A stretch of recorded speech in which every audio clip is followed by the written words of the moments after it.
Hello again, listeners, and welcome back to the Kotu Classic. I'm your host, Bruce, and as usual, Chama, my co-host, Nakamnak. Boy, I'm good, man. How you, ba? It's not a good game week for Yeah, us, man, honestly. yeah. It was a tough game week. I think it was a um for the like those who follow FPL content a lot. I think it was a bad game week for for almost all of them. Maybe Yeah, the few outliers who the just do their own casuals. thing and they Yeah, enjoy their game week this week. Yeah. yeah. But anyway, we go again, man. I was hoping Yeah. to play the wildcard last game week. I wish I had followed my instincts, but then it is what it is. Uh-huh. Those who took a punt on captaining Son and Tottenham assets like Madison, like myself, it wasn't a good game week for us, Uh-huh. anyways. It so was, but a quick question before we go in, mhm. because yeah, I think it's a low scoring game. If you happen to play the wild card last week, which players do you think could have been in your team for Salah, the good? Salah will be in my team. Salah, Yeah. yeah, the 10 points.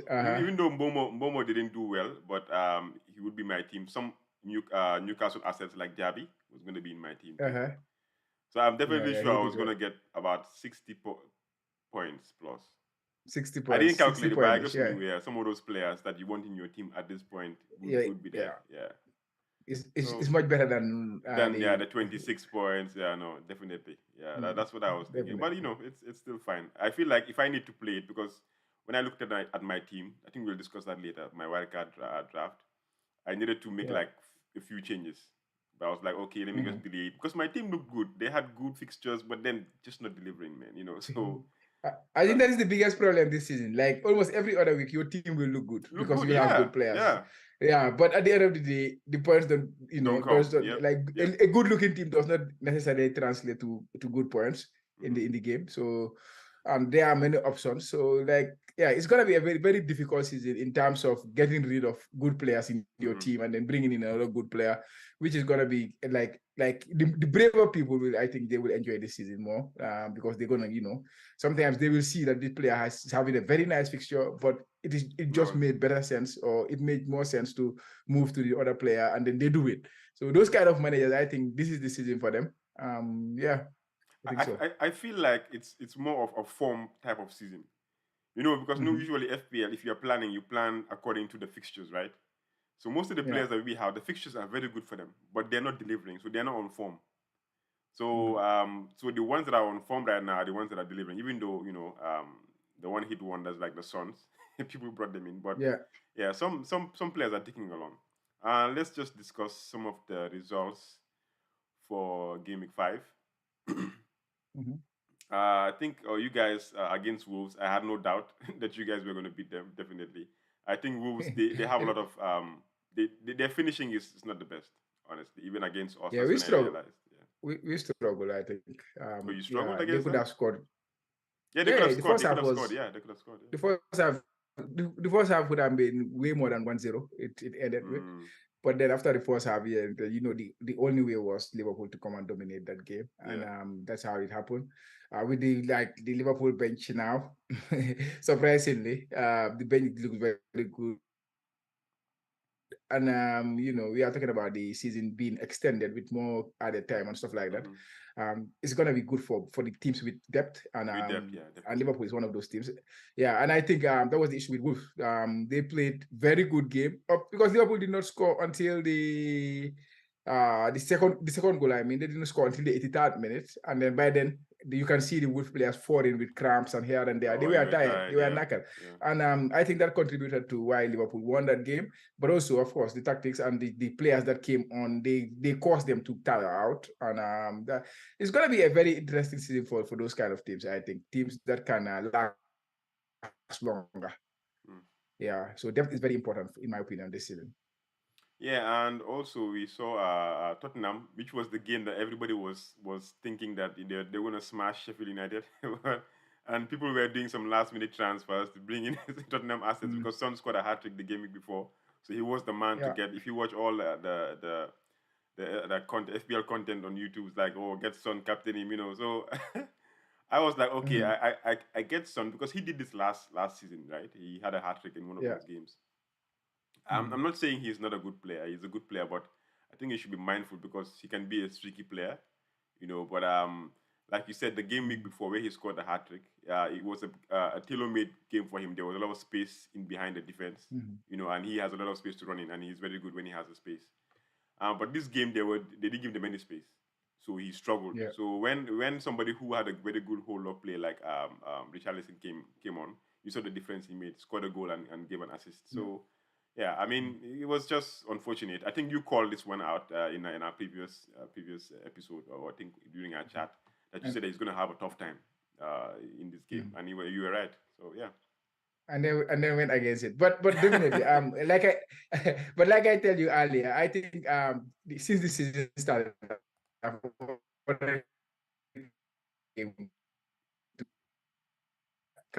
think they were the only team with a good fixture because I'm a person who follows fixtures a lot, and I think that obviously swayed me. And then added to the fact that he scored a hat trick prior to that, like I told you already in my spreadsheet since game week 1. Since I got the bank rally spreadsheet, I already pinpoint Son as my captain for that particular game week. So that kind of played into me. And even though I could feel it could be a different game, but because I have this conviction on him, and these kind of things always don't work for me. Like, this is not the first time. I almost always know this will not work. I'm a stubborn guy, I will almost always do it. That is the problem I have. But yeah, it was an interesting one. Like you said, Richarlison came on, scored from they needed a box striker in this game, a striker who will stay in the box, wait for their chances to come. And that is what Richarlison is. And it was a good week to see him score after all what he's gone through in the past few days. We have had a lot of things since he was in the Brazil camp. He was crying and stuff like that because he had some mental issues going on with him. Of course, he's not my favorite player in the league. Like, he's not the player I like most. But if you see players going through those kind of things, you have to feel for them. And seeing him scoring and then seeing how the Tottenham play. Yeah, we're happy for him. Yeah, exactly. How the team celebrated it. It was a very, very nice thing to see. I like it. Another game is West Ham Man City. This game, I think I was thinking it was going to be a tough game because West Ham they seem to be on form, right? They defend deep and then they just catch teams on the counter. And if you can see the expected goals from understat.com, Man City had 4.15 expected goals. I think all the goals came in late because at first half it was still 1-0. And Haaland was missing all the chances. And people like me that were against, that didn't captain him, were just praying that he didn't score or he didn't go mental. Yeah. But yeah, he still scored in the last the last goal of the game. Anyway, so actually it was how can I call it? It was a lucky one for those who don't captain him and those who don't own him. In my case, it was a very, very lucky case because he six big chances he had in that game. He only scored one. To put that into context, this season the next player with the highest number of big chances is Nicholas. Yes, Michael. Michael has 7 big chances. 7 big chances. Haaland alone in one game against West Ham got 6 big chances. So just in that game, he has more big chances than any other player in the league. Wow. Other than Nicholas Jackson. So to have that number of chances, this is the game he should have scored the hat trick, not the previous game. This was the game in terms of the chances that he got in the game. To be honest, like, when I saw that, I was like, wow, how long can I go? Can you get away with it? Because another thing I look at the underlying numbers, and that kind of determines what I do with my team, the underlying numbers. So if I see this guy, it's very scary. I'm sure it will come. It will come, but he's missing a lot of chances. In the Champions League yesterday too, he missed a lot of big chances. He seems to be missing a lot, which is good for me. Like, let that missing continue. Let him be the Darwin Núñez of this season and then miss all the big chances. That is the only way he can go. But he will have chances, obviously. And I kind of feel like the season he had last year was supposed to be this season. You come in your first year and then you kind of struggle a bit, and then the second season, you get it everything right. So I don't know, but it seems like, anyway, we hope he goes back to his last season form, but it's Haaland anyway, so we'll see how it goes. We'll just skip ManU. I think I'll talk about that later on. in our fan corner. Yeah, right now I think a lot of news going on around ManU and the losses. It's like news everywhere. But I mean, it's good to be positive as a ManU fan. So I'll talk about that later on. Another one is Bournemouth Chelsea. Chelsea were expected to win this game. I mean, this is like one of the easiest games in the fixtures. I never expect Chelsea to win because they don't score goals. You win games when you score goals. Chelsea don't score a lot of goals. Look at the expected goals. Chelsea had 1.4 and Bournemouth had 1.33, so it's almost equal. We're gonna expect that from this kind of game. But I mean, there you have it. Everton Arsenal 1-0.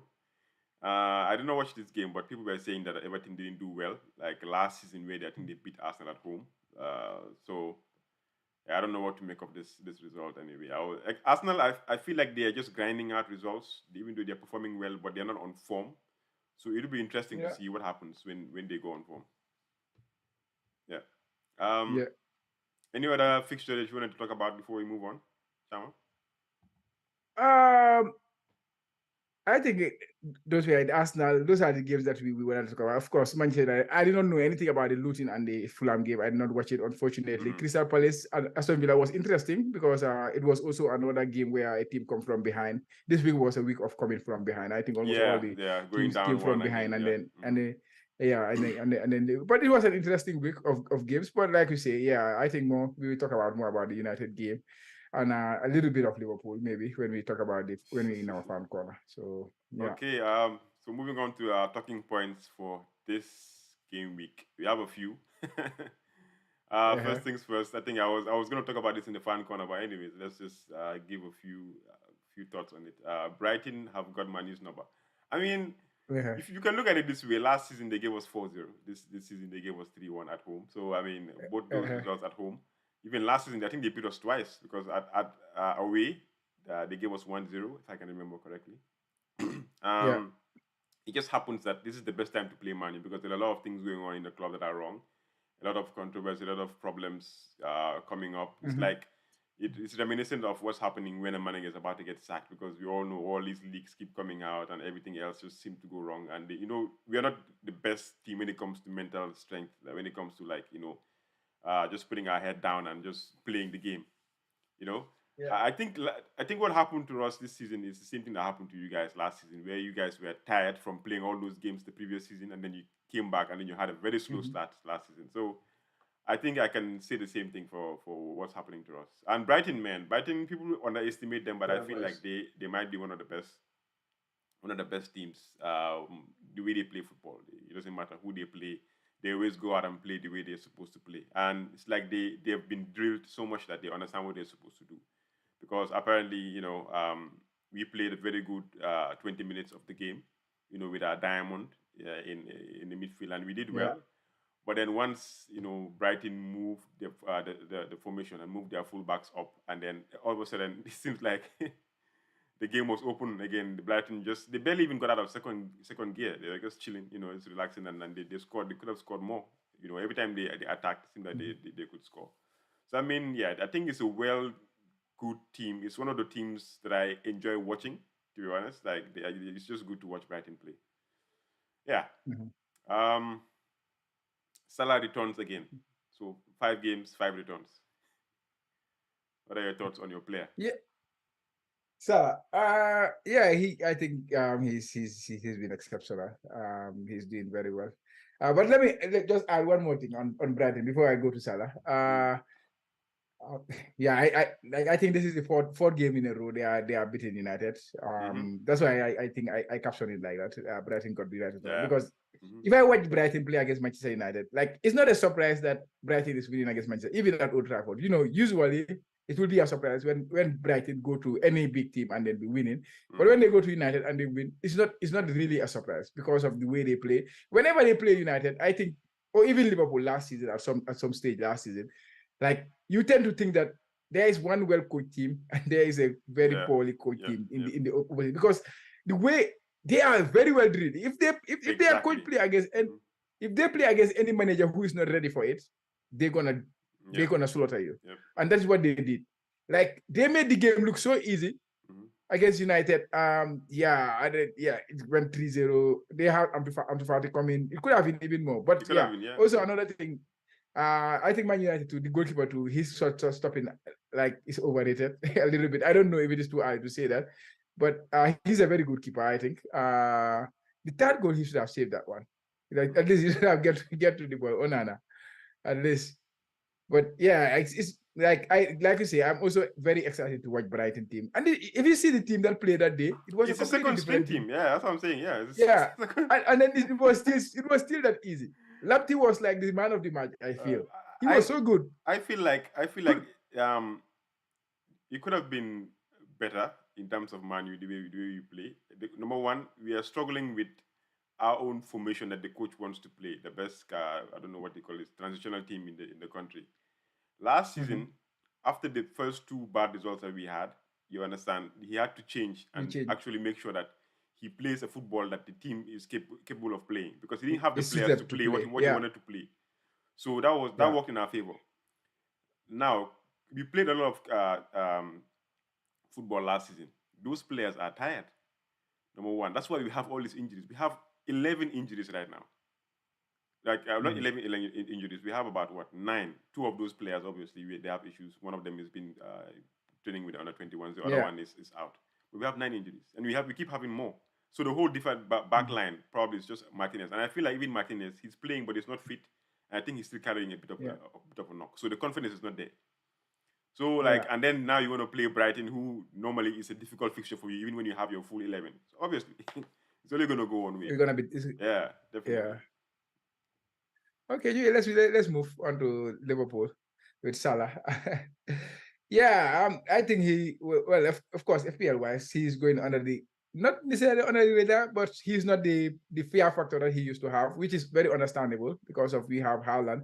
Now you can captain Haaland almost all the time, because before you don't have that kind of luxury where you can captain the same player almost all the time. So Salah was closest to that. So that's why when that happens, then things will change. But he's been doing his thing, I think, since last season. This is his 11th game in a row that he is scoring or assisting in a game. So in FPL terms, he's returning for the 11 games, for 11 consecutive games. Yes, he's not getting into positions where it comes to scoring, because in the game he only took one shot, if you can imagine, one shot. Salah, everything he did was about creating chances, but he created some top chance. The pass for Robertson, that was just slick. And he could have get the third assist. Unfortunately, it was termed as an own goal. So yeah, he is doing his thing, and I think like you say, Wildcard is gonna be piling up on him. But yeah, I think he still got that. But the only issue is that we have Haaland around. That's why it makes life harder, or it makes people to think it is okay to not buy him. I feel like Salah of previous seasons was more of a scorer, and you can have a midfielder that's actually scoring goals. You give you like fixed goals in the season. You understand, breaking the records. But this season, he's more of like the matured player in the team, the talisman. So he's more of the creator that makes things happen, pulls the strings. He's not more of the finisher, because you guys have a lot of attackers. So, and Salah is the most creative player in your team right now. Before, it used to be Mane, and then Salah was the one finishing the chances. So I feel like he's taking the role of, you know what, I'm going to be a provider. So that's why he used to be obsessed. He used to be obsessed with scoring goals. Like that obsession kind of dropped. No, he didn't he's drop. more like of a team player. I don't think he dropped. I think he was asked by the coach to be a provider. No, like Salah, if he did not score a goal in the past, it's like he becomes selfish. He becomes thinking about himself. So that kind of obsession. I mean, it's no more there. Now he's more of a team player. He's thinking about the team. He's thinking about the winning. Like even in his interview, you will see like. There was a time I think Gadiga interviewed him about the goal scoring, but like he's always having those kind of things in his mind. Those are not the things that he has in his mind. To prove that, he's still. I think that has to do with. It's more about winning now than those kind of things. So yeah. So Haaland had 6 big chances in Man City win. I think you already touched up on this. He seems to be missing a lot, which is very unusual for Haaland. We all know last season he had like some really crazy scoring run. Like almost every game he's expected to score, and now it seems like they're creating more chances for him. And that's the way Man City play right now, right? They provide everything for Haaland. Did you see the Man City game, by the way? Did you see I didn't watch it. Did you watch it? Definitely. I just saw some You highlights. did not see it, did you see Bernard Silva's goal? No, I didn't see it. No. You should go and watch that. if you watch that and then you captain Haaland, if you captain Haaland and you watch that, then you will insult him seriously. Like you know what happened? I love what he did. I really love what he did. That is what you do as a team player, because Bernardo Silva already chipped the keeper. Haaland was on the I saw it. Okay, he tapped in the goal. Yeah. And but then I think he was wasn't he supposed to be offside if he had touched it? He was. No, he was not offside. He was not offside. He just left it because he it was. Then Bernardo Silva has put in the effort. Bobby used to do something similar like that when he did it for money at some point. So I think maybe that hunger was there last season because he came in, he wanted to prove himself. And now he's already won everything at this age. He's already won everything that's supposed to be won. So there's nothing to prove anymore. I think it's just, just being, not putting too much pressure on himself this season. Football too easy for him. Yeah. Revival for Richarlison. I think we also spoke about this a bit. Yeah. I hope he gets his chance as a striker now because, they bought him last season and they were expecting that he would be, featuring in the team more often. But it seems like, whatever happens, he never got the chance. He was always coming from the bench. And now his position as a main striker since Kane has left, they're thinking of putting Son there. And Son had a good hat-trick when he came in the first game he had, as a striker. So, I mean, all these things can have an effect on a player's mentality, You never know what he's going through. Yeah. But yeah. Yeah, definitely. We hope he continues having an impact. He was actually one of the players I tipped. I think he was one of my differential at the start of the season. And then he started the season very poorly. Yeah. But now that with this goal and this assist, I think that will boost his confidence. Actually, that's his first goal for Tottenham at home. His only ever goal in the Premier League for Tottenham was against Liverpool last season. Oh, when he celebrated. When he celebrated and then just scored from the restart. You remember that one? That was his only goal for Tottenham last season.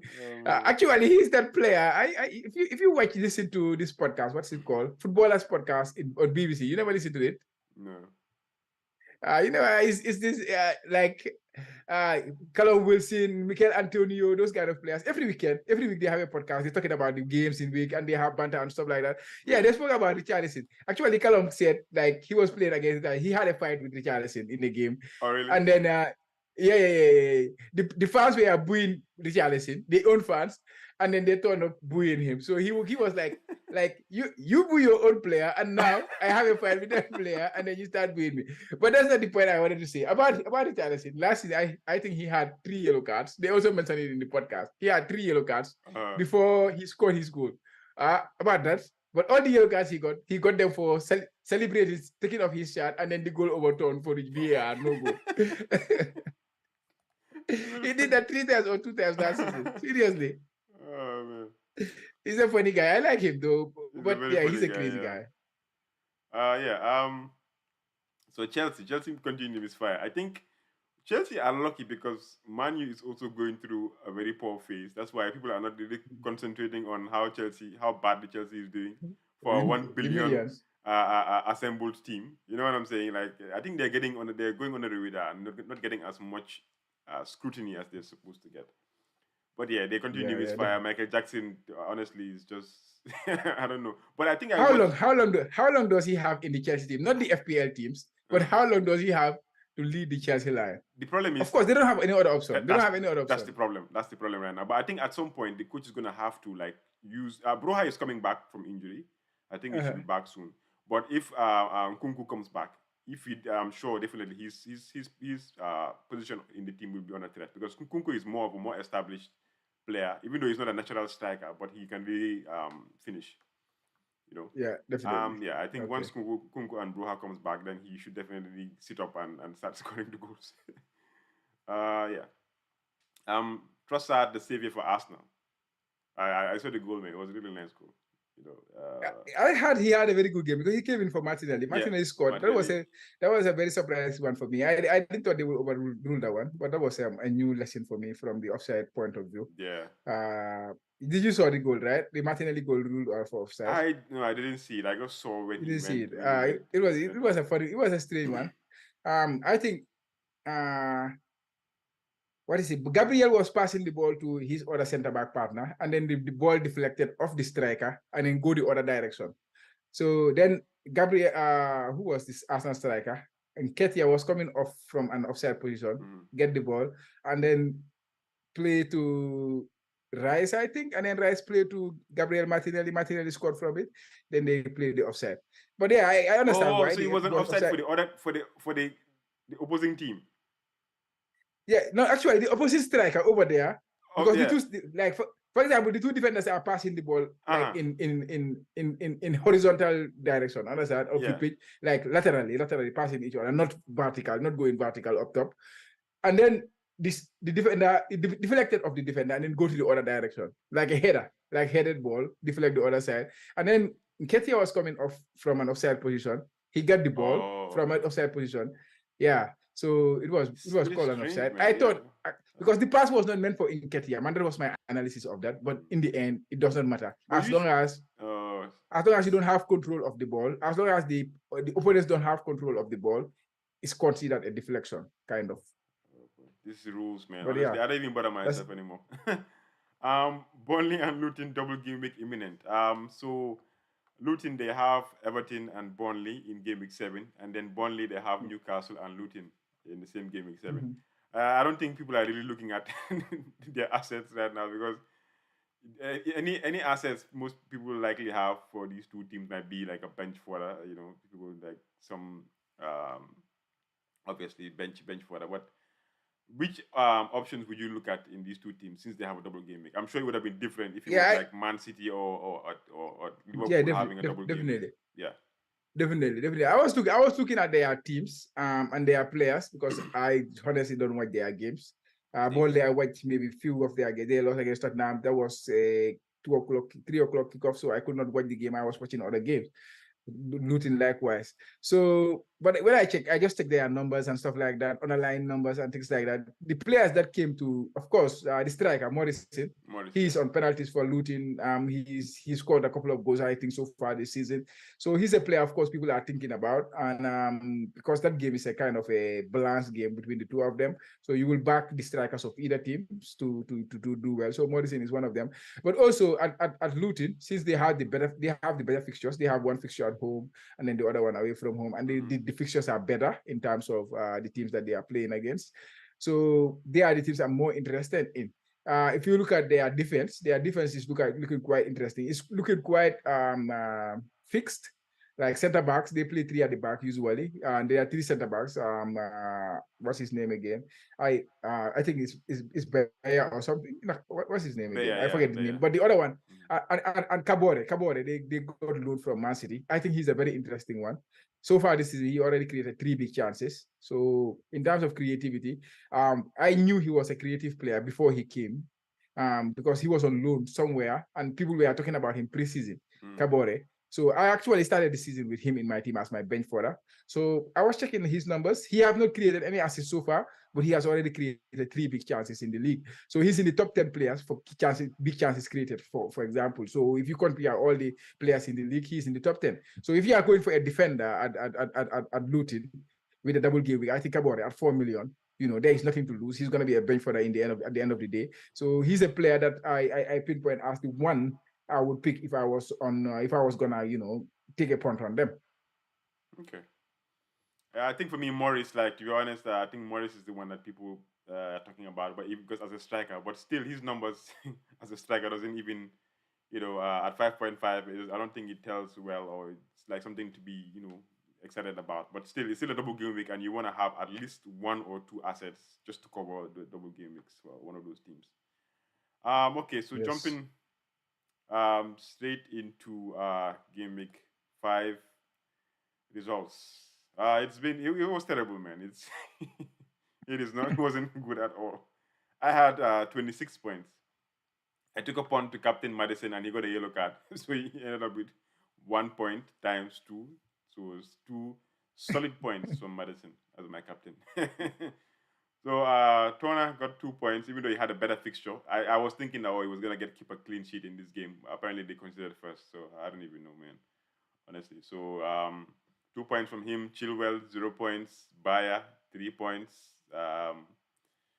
He came in for Estupiñán, who didn't play the game. I don't know whether there was injuries there or whatever happened. But now his place is under threat because Lamptey had a very good game against ManU. So I mean, I don't know what's going to happen there. For Estupiñán, no, I don't think so. I think the other side, Lamptey is going to move to the right side. He's a right back at the end of the day. Estupiñán just did not play because of his travel issues. He traveled a long journey. Estupiñán is one of the best left back in the league. So I don't think you need to worry about him. The only thing you will worry is are they going to concede goals? That's the thing you should be worried about. They will concede. They always concede goals. That's the thing. Yeah. They score, but they concede more. I think people get Estupiñán for the attacking returns, but defensively, if you get it fine, you don't bank on those. So Guardiola, like since I brought him in, Man City they haven't kept a clean sheet. So I think, man, it's just I don't know. Rashford 2 points, Saka 6 points. The only return I think in the whole game for me, apart from Haaland. Bruno Fernandes 1 point, Sterling 2 points. Nicola Jackson 1 point. I didn't expect anything from him, but anyway, they will have it. 4 yellow cards. He already have 4 yellow cards, Nico.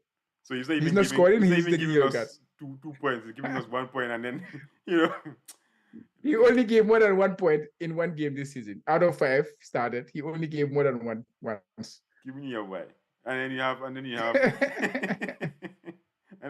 Haaland in the 4 6 points. I have Joao Pedro, who came on and scored a goal against ManU with 7 points. I wish I had started him over Jackson, but there's no way you play this fixture many times and then you will still have the same starting 11 over. I will still bench Pedro anyways because of the fixtures, so I will expect Jackson to score. But anyways, 26 points, game week rank of 9.7 million. This is like the way down there, man. 9.7. We're not far away. We're not far away. Really? Even though you're 10 points more than me? Anyways, let's go into your results. Anyways, 10 points. Yeah, I got 10 points more than you. I think defensively we were very similar. I had Tuna in goal. Chilwell, Akanji. Instead of Guardiola, I have Akanji. So it was all the same 2 points. Saliba gave me the 6 point Arsenal defense. They kept the clean sheet at this. Yeah, that was cool. Salah 10 points. Sterling 2. Mbuemo 2. Son, who I brought in for 14, gave me 2, and Saka 6 points. That was good one. Up top, I have 2 strikers who both took a yellow card, Jackson and Visa. Yeah, that's what I played with. Actually, I benched Estupiñán for me and Pedro and Trent. Hopefully they will be happy. Trent will be back, and my boy Trent. I cannot let him go. I just put him on the bench, and I have the money to waste. So that's it. 8.3 million. That was my game week rank. 8.3 million. I feel like this season there's going to be a lot of yellow cards. I hope normally the season starts and they're very strict, and then at some point they abandon all these changes that they keep making, but they've stuck with it. Like the yellow cards are still there. If you complain or you ask for a yellow card, they give you a yellow card yourself. So all these things, I don't know. Let's see how it goes. But don't be surprised if all these players keep getting yellow cards, even some red cards too. So yeah, definitely. So going into a Kotu Classic Mini-league, excuse me. The manager of the week is Baba Jaju, Sherlock Homie, with 70 points from the Gambia. So congrats, Sherlock Homie, or Baba Jaju. And then for us, I think I'm still keeping it down, Walidan FC, with 248 points. And moving down again to 168. I have one interesting start for you, for your team. One interesting fact actually. Can I started the season after game week 1. He did not play game week 1. Oh really? You can imagine that? Yeah. And they're still ahead of me. So you can now he's ahead of you. He is 12 points behind me. So it's very close. This is ridiculous, man. I think I have to change my name. I think I'll change my name to something else. Maybe that will give me the luck I need. We are not trying at all. We definitely are not doing well for this podcast, man. I think you yourself, no Holland, 277 points. At least that's not bad. We are moving down to 94th. I think from you're 22nd or something like that, if I can remember. I'm just 50 points behind, so it's not 50 bad. points is a lot, 50 man. points It's is a lot. smartable. I feel 50 points is smartable for me, to be honest. I feel 50 points. Usually 100 points, I look at it and say, but the fact that Haaland is not going to be in my team, maybe that will make it very difficult. But I still see 50 points as something that you can, get to. Okay, so top 5. I think you have some movement there. Moving to top 5 might be a new. Everything changed, actually. Everything else, yeah. I think everybody changed. That just goes to show you how bad of a game week it was for the it's crazy, the former top 5. Crazy, yeah, it's crazy. So Ryosuke Urai, Tomiyasu. I cannot believe I saw him there. I cannot believe that he is there played the bench boost. He had a terrible start. Yeah, he played the bench boost, but he Yeah, had so, a terrible start to the season. I don't understand how he will play the bench boost. It's crazy, but anyways, he played it, so he's there. Yeah, he has his own style. He's Mansour Diouf, Haku, 312, moving to 4th. I mean, yeah. Plaintiff FC, Alfred Kagawa, moving to 2nd. It's crazy, man. And then also 2 people in 2nd, actually. Afra FC, Mahmoud Ismail. So you have 3 players from the Gambia moving to the top 5, pushing their way around. Actually, I'm changing the numbers. 3. Oh, it's 3. Okay. 1, 2, 3. Points, yeah. Okay, 1, 2, 3. Yeah. And then moving to 1st is Pratik Aurora, I think XYZ11. We are familiar with this name from past seasons. So, yeah, man, now you have a top 5. Everything just changed like that in one game. At least Gambia is being represented very well. That's what I like about it. We called for this the last episode, and then I think we got a response. Yeah, so moving to fan corner. I think this time I'll just start with my ManU team. There's not much anybody I have not heard about ManU, to be honest. Like, there's nothing more to say. We are having a terrible season. This is the worst start in, I don't know how many years, where we have lost 3 of our first 5 fixtures. There are things going on even outside of football right now with the team. The coach is under pressure. Everybody that is appointed is talking about ManU, whether you support ManU or not, because obviously we're a team to talk about. So, I mean, anything that could go wrong for ManU is going wrong right now. I guess I'm just saying that we should try and get behind the manager, because it doesn't make sense to keep changing managers all the time. And this same manager is the manager that everybody was talking good about just last season, where his first season, he took us to 2 cups, won 1, and then finished third. With the season we had previously before, where we finished, I don't know, 7th or 8th or whatever. So, I mean, what else do we want to do again? For me, I feel like ManU fans should just put their head down, ignore all the noise that is going on about the club, and just support the manager, because nothing good comes easy. Anyways, it's his 2nd season. I think he deserves, like, backing because of what he has achieved in his first season. That's just it for me. Yeah. And yeah, that's all I have to say about ManU. And we are playing Bayern today. I hope that you don't get that. Yeah, I captain Kane. You got my captain. I hope that, since everybody is hoping that we will, thinking that we are going to lose, that will boost the team to get a reaction from them. Like, go on and surprise. That is my wish. They will go on and surprise everybody and get a win or even a draw. That's a good thing, at least for us. For the counter-attack play. Counter Bayern. Yeah, if we get a result, that would be a very important boost for the players themselves, because they need it. They need a break right now. Yeah, that's it for me for ManU. Do you have any questions that you want me to address? Because I think everything is there for everybody to see right now. Everybody knows what's going on. There's no point in me going on about it anyway. So yeah, actually, I watch your game. I think we spoke a bit about it. Of course, Bruno. I think there were some people tweeting stuff like he was playing in defensive midfield, taking positions like that. That's where he ended up. Yeah, that's where he ended up. Yeah, I don't know why. But the other thing is, at least the kid that you guys brought in, what's his name? Hoyland. I was quite impressed with him. He could have got a goal. He's a bright spark in the team, at least. Yeah, he's a bright spark in the team. But yeah, I understand the injuries too. If you are not in the team, if you are not supporting the club, you don't understand the nature of the injuries. Definitely. We have been in this kind of situation before.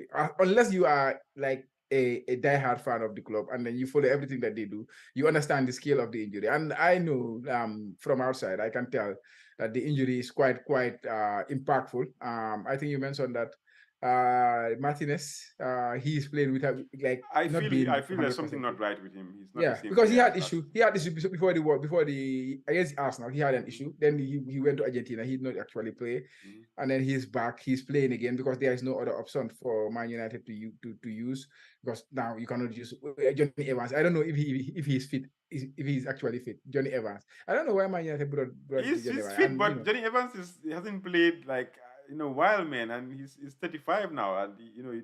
yeah. That's why I mean. I don't know why that It actually has wasn't a happened. good move for us, Um, but we like yeah, him you because he's our gotta. ex-player, But all these Yeah, I think sentimental signings is I not the think best for us. that's probably the only reason that why you said it. And by the way, did you see Ole's quote? Let's talk about that one. Did you see that one? He did an interview with the Athletic. He spoke No, I about didn't. I Ronaldo. didn't. He I said, didn't. I didn't read. actually, I just posted in the Kotu Classic group. To you know me, I'm a I try to tease people all the time. Oh, what He did he said, say? bringing about Ronaldo, Cristiano Ronaldo. He said, bringing Cristiano Ronaldo back was a decision that was difficult to turn down, and I felt we had to take it. It turned out, it turned out, it turned out wrong. Yeah. So that's how he viewed it. I feel like that Uh-huh. was his downfall. I don't know, because he Mm-hmm. was building something. Because Ronaldo Yeah. is a big player, like he has a big personality, And ManU, when Ronaldo left, the kind of personality that he left behind when he was leaving, Mm-hmm. and the position that the club was in at the time when he was leaving, it wasn't the same when he came back. Things were still the same. Yeah. The Definitely. facilities were not improved. The players that we had there, the personality was not the same. That. Yeah. So when he came back, I think he was shocked.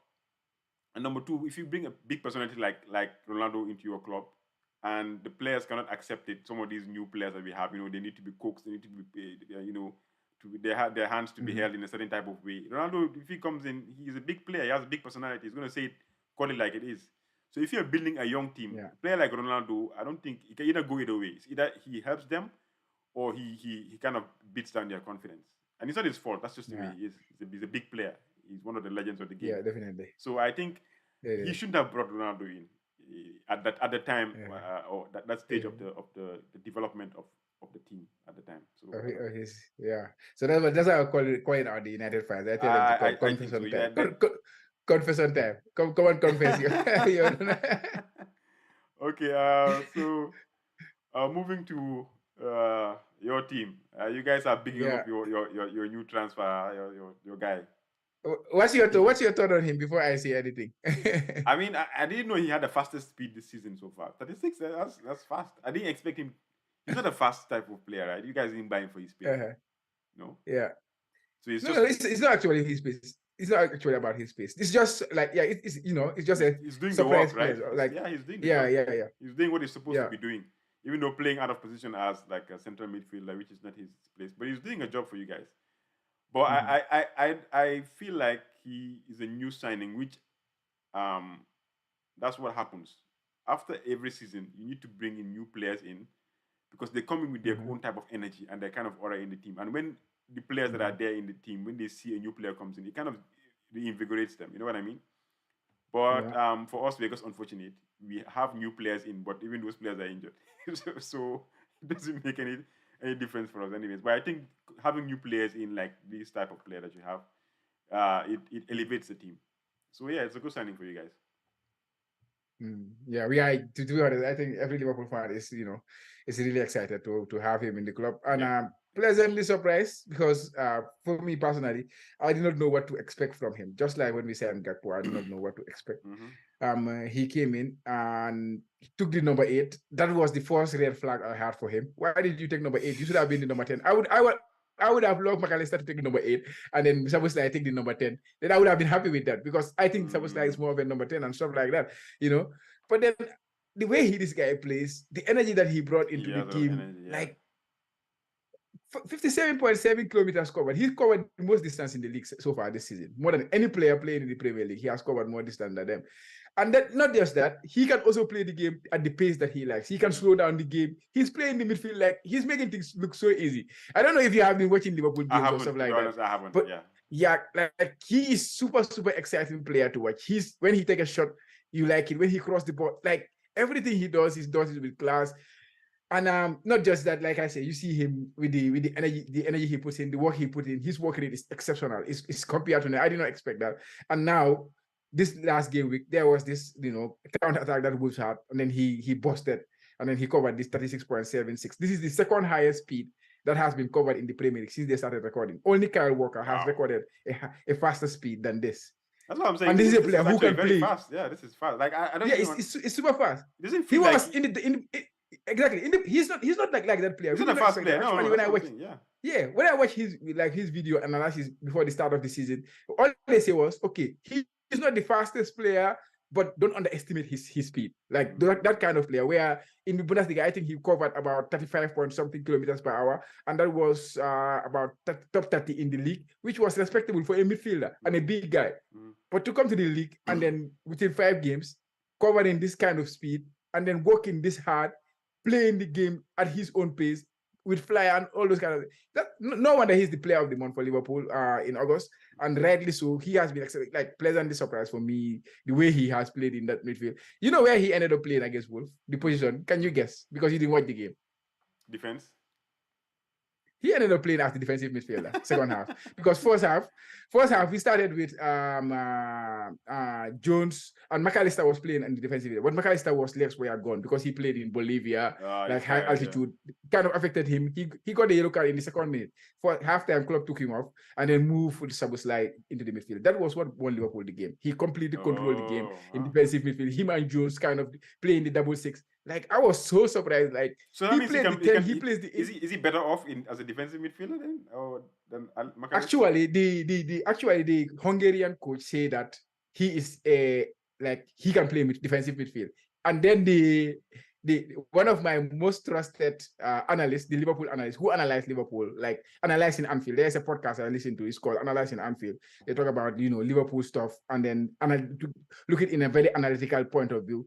He actually said he is glad that the Hungarian coach is not Liverpool's coach, because he said Szoboszlai can play as a defensive midfielder just because of that quote. And then that's why when I saw this quote, when I saw him playing defensive midfield, I went to his tweet and wrote, "You own the Hungarian coach an apology for saying because of him saying that." So Klopp actually tried him in defensive midfield. I'm not sure that's why Klopp tried him there, but actually Klopp did play him there in the second half, him and Jones. And that's how Liverpool won the game. He completely controlled the game, made the most number of passes into the final third, more than any player have done for Liverpool in the last 2 seasons. I think first or second. If you guys don't play him there, then it's Klopp's fault right now, because he like, you play him there the first time and he does better than all you guys. You guys have been But the thing is, you put him as a number 10, he's the best player on the pitch. You put him as a number 8, he's the best player on the pitch. Like, this guy, he can do almost everything. And you want him higher up the pitch because of his creativity. He's very creative. Yeah. But when it comes to controlling the game, taking the ball from the back, moving the ball, switching play with his passing, no, he's just a joy to watch, to be honest. Like, I don't have any superlative to describe him so far. Like, he's becoming the talisman at Liverpool. That is how impactful he is. Like, we are talking about a team that have Salah. This player is becoming that talisman, like the main player in that team. Actually, I think I just saw a stat today from the Liverpool website that the club is selling more jerseys of his than any other player this season. Wow! So all of a sudden he's becoming that player. Like, he's very impactful, to be honest. So I'm glad that we got him. We got him. I'm glad that you guys got Mount. And then I don't think were we ever rumored to be in for him? I don't think so. No, we were in for Mount. So you guys got Mount. So we went for our second option. I kind of feel like maybe he's more. I think the energy that he brings to the team is what we expect from Mount. That is what I believe, because Mount is very energetic. But the only problem is obviously he's better. Seems like he's better. I hope Mount replicates this form for us, man. Honestly, we need it. So moving to the fixtures of the week, we have a few fixtures here: Crystal Palace, Fulham, Luton, Wolves, Man City, Nottingham Forest, which is, I think, the fixture that everybody is gonna focus on. If you don't have Haaland, man, for this fixture, it's gonna be difficult for you, man. Brentford, Everton, Burnley, ManU. I mean, this is also a fixture for us to finally turn it around, because we've had a few stinkers so far this season. Arsenal Spurs is for footballing reasons. Yeah, Brighton, Bournemouth. Interesting, huh? The London, not London derby. Yeah. It's gonna be fun. Ange Ball versus Mini Pep game. It will be interesting. Chelsea, Aston Villa, Liverpool, West Ham, Sheffield, Newcastle. So which one is your pick of the bunch? I'm excited for our game because Mikel Antonio said in the podcast that he thinks they will finish ahead of Liverpool. West Ham will finish ahead of Liverpool. So that kind of that's a big statement from him. Big statement from and we play them this weekend. He said it on the podcast. So yeah, I'm excited for that one. But yeah, definitely, I think the FPL game here is Manchester City. Against Nottingham Forest. Of course, Nottingham Forest have defended very well against big teams, Man United, Arsenal, against Chelsea. They won away to Chelsea. They played very well in those games. But Manchester City, Haaland is a different ball game. If they sit deep, Haaland is a box striker. If they go out, Haaland is the fastest player in the league. So that's why he's difficult to stop, Haaland. So I think he's that player who's gonna, he can just score a hat trick in that game casually. I hope he turn out to be that misser, missing the big chances. Left, right, center. I just wish. For me, with him, I'm just wishing. I know what he can do. I know what he will do, and but I'm just wishing every single time that he plays. That's not the fun. That is the fun of not having. That is not the fun of not having him. That is the not fun side of not having him. But yeah, that is the one. Chelsea, Aston Villa, I would not be surprised. Just like Man United against Brighton, I would not be surprised if ever Aston Villa go to Chelsea and get the 3 points. Which I'm not joking. They can get the 3 points because Chelsea, they don't score goals. And these teams are very organized. Teams that are coached by very well-drilled teams. Aston Villa is another very well-drilled team. We all know good evening. He knows his thing. He knows his thing very well, and he can cause problem for this bigger team. So it could be a difficult one for them. But Manchester City is the only game I think when it comes to FPL this week. Maybe Brighton. Yeah, they have a good fixture. Yeah. So. Yeah. But the problem with Brighton is we don't know who's gonna play. Right? That's the problem. That's they have become that play. Yeah. Even if Mitoma was scoring every game week, at least you would say, okay, he's one that you can own. But he hasn't really scored since that solo goal that I think that he got. He should have scored against you guys. He should have get at least something against you guys. He did well. He played well against you guys. They all played well. He should have get something. So even the coach played well against us. I mean, yeah. How about you? What are you thinking? Which games? I think Man City, Nottingham Forest is the game that I target the most. I wish I had more Man City players to have in my team. But attack-wise, it's not like Man City of old where you had De Bruyne and all these players. It's just Haaland, maybe Alvarez. Even Foden is not really doing what is expected of him right now. Maybe Doku, somebody who's interesting. Doku might be interesting as a winger because the coach spoke glowingly of him. So I don't know whether Grealish's position in the team is threatened or what. Grealish is injured. They are having some injury issues. Grealish is injured. Bernardo Silva yesterday got injured in Champions League. Oh, wow. So players like Foden, players like Doku, I think they're gonna have they are kind of setting to start. But Alvarez is the one there, I think, right now. Yeah, Alvarez is the one doing all these things. Scored a brace yesterday in the Champions League too. So so moving on to my. As you can see, Wildcard is active. Let's look at the Wildcard. Yeah, let's talk about the Wildcard. Let's talk about the Wildcard. Team. Basically, I think I wanted to Wildcard, like I said before, the previous game week. But anyway, it's never too late. I feel like I need to make more changes. Maybe I got it wrong the first 5 game weeks. This is my chance to actually get ahead of people that are planning to Wildcard in maybe game week 8 when the fixtures change. Yeah. So right now, my latest draft, I have Areola. In goal, I have Trippier, I have Estupinian Cash. Midfield, I have Eze, Diaby, Salah, Mbomo, Madison. Madison is the only one that is left. All the other 4 are new midfielders. And up top, I have Alvarez and Haaland. The only issue I have with this, let me go to the bench. I have Turner, I have Morris on the bench, and Gusto and Udogi. The only issue I have is my keepers. I'm not really comfortable with the keepers this week. Maybe after this game week, it might change a bit. But I agree. Yeah, I have Areola who's playing Liverpool. I'm not expecting anything from that game from him. Turner has been, expect points and then he doesn't give you points. He has Man City, so So this fixture, I think the way you will look at it is the goalkeeper side. Who is gonna concede the most chances? Oh, of Is course, it gonna be Tona is going to consider the Ariola? most chances, Uh, definitely. That's for sure. I'm and super confident which of that. means he can get more safe points. So sometimes you can just gamble. Like Ariola against Manchester City, how many points he had? 4, right? Which was not bad, right? Because he Yeah, considered a lot of yeah. chances and save and stuff like that. But Tona is So, not a type but that I think that saves. He has to see. no Ariola is a better. against Chelsea, I think he made a lot I think against Ariola Chelsea. is a better because Yeah, against you showstopper. guys, yeah, better shot stopper Yeah. than Tona for me, in my opinion, anyway. So Yeah, definitely. So 4 million, 4 million. I think, yeah, this is the only particular game week where you don't want it's to tough have for the them, two yeah. 4 million. But after Yeah, this, you don't want to have these I two. think they rotate But really well. but but if goalkeeper is not your problem, like I think for you, which has been the case, like you spend the 5 lowest possible on goalkeeper exactly. because at the end, yeah, you don't want your goalkeepers to not give you a clean sheet when they are Yep. expensive, right? Yep. So just take the cheap ones and then just stick with You one and then reinvest go. elsewhere, like midfield. The issue I have in Yeah. midfield is the midfield that I guess overhaul right now. It's still not a bad midfield. Like Saka, Rashford, Bruno. Who else is missing? I think I have one more that is missing. Sterling, no? Sterling. So they have good fixtures, man.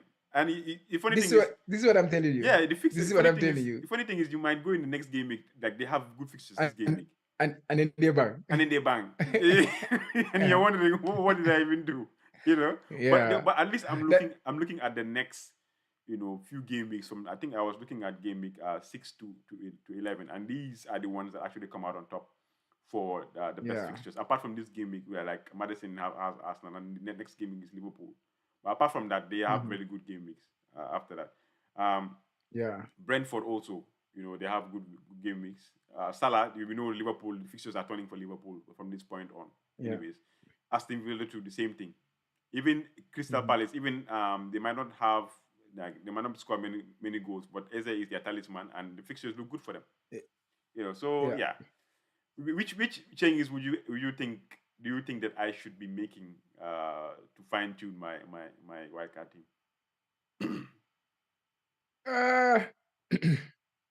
I don't want to comment on the goalkeeper because that we already know is an issue. Yeah, definitely. Yeah. Because like I understand the type of manager you are when it comes to goalkeeping, or how you want your goalkeeper, like how you view goalkeeper. So I think this is the best option for that. But if it was my shoes, personally, I might be tempted to go for the goalkeeper. I think he will get the clean sheet this week in the fixtures because it's a wild card at the end of the day, and then get that clean sheet, and then find a way to get rid of that goalkeeper and then come to this at some point in time. But also to go here, just go once, because you can do that and then expect goalkeeper to get a clean sheet. They come and concede in the first minute because it's football, Yeah. You don't never know when they concede. Like at the end of the day. Man City keep. I think even Ederson might be a good choice, but they keep on conceding all this. Even yesterday in the Champions League, they conceded out of nowhere. A very funny goal. I'm telling you, man. They took 22 shots in the first half. They considered one shot, and that one shot turns out to be the only goal in the first half. So at the end of the day, so just go with this because it saves you a transfer too. Because the strategy I'm thinking about, you have to factor in a transfer somewhere, and usually you want to use your transfer in more important positions like midfield, striker, and then change those kind of things.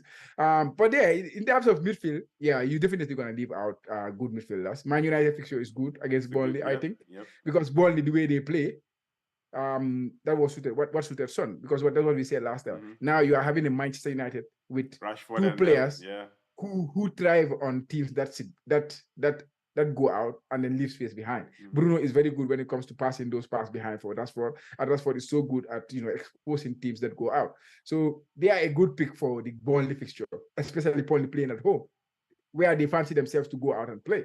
So yeah, that's the thing in the midfield. But otherwise, I think you have many options to go with, and no 5 can go wrong. Like as a what is the second one?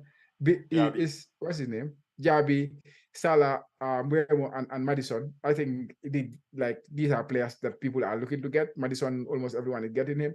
Mbeumo, like he's the player in the striker for, even though he did not score the last game, but he's a top pick in the game.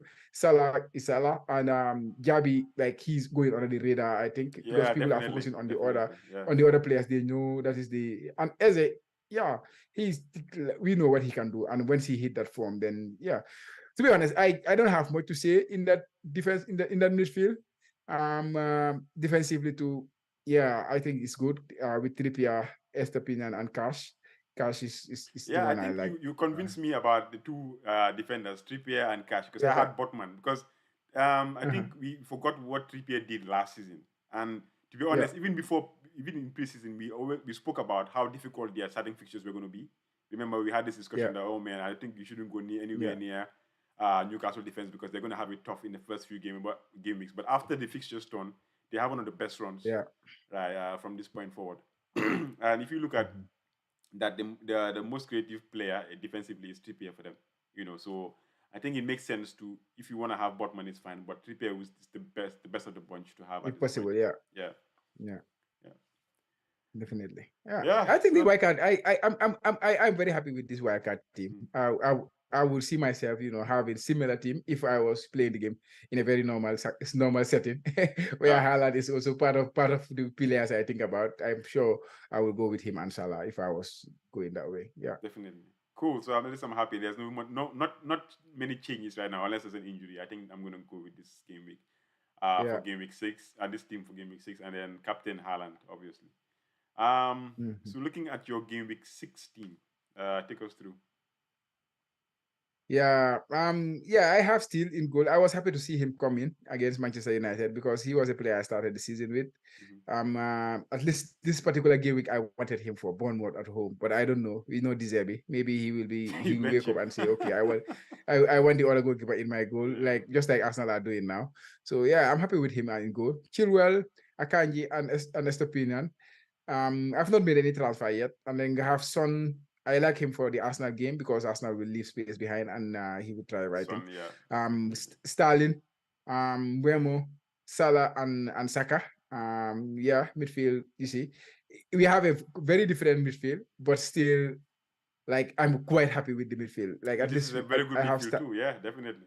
Yeah. yeah, because you don't have Saka, you don't have Stalin, you don't have like Son, you have Mbemo and Salah, but Mhm. still, I'm looking at this. I'm happy Yeah. with the players, Yeah. but I'm also happy with the team you have. So it's just a lot of options in that In the middle, midfield. and up Yeah. top, I have Visha You still have and Jackson. Jackson.